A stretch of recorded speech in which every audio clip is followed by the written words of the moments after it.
Foretaste of the Future, Reading Revelation in Light of God's Mission. Written by Dean Flemming.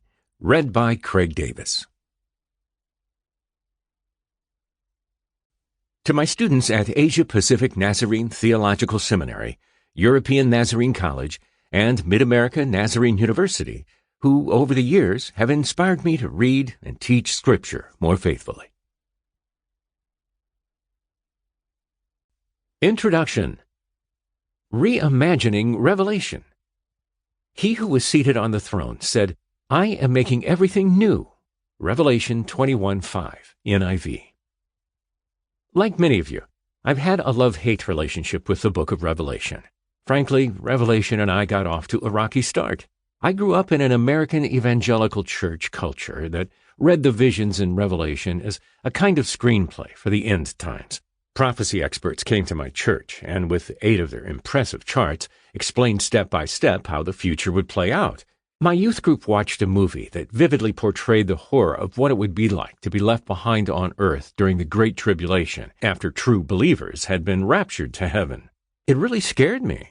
As a college student, I read Hal Lindsey's The Late Great Planet Earth, which tried to cross-reference the images in Revelation with then-current events, especially in the Middle East, speculating that the events leading up to the end of the world might occur during the 1980s. It's worth noting that some interpreters of Revelation still follow this method of deciphering Revelation's message. As I write these words, well-meaning Christian bloggers speculate on whether the coronavirus pandemic unlocks the meaning of Revelation's symbol of a pale horseman unleashing lethal pestilence on the earth, Revelation 6:8. Although I largely bought into this script of the end times approach to interpreting Revelation, it was the only one I knew, I struggled to fathom how the prophecy experts could be so certain that this means this. All of this left me with two fundamental responses to Revelation: confusion and fear. Not surprisingly, I see the same reactions to the apocalypse in my students today. Some of them have come under the influence of the wildly popular Left Behind series of Christian fiction books and the 4 action movies that they spawned. Others know little about Revelation, except that it is supposed to predict the future. One student pictured Revelation as the elephant in the room in his Christian life. Like the proverbial elephant, it's there. It's uncomfortable, but we ignore it. Even as a pastor and later a teacher of the Bible, I largely avoided the book of Revelation.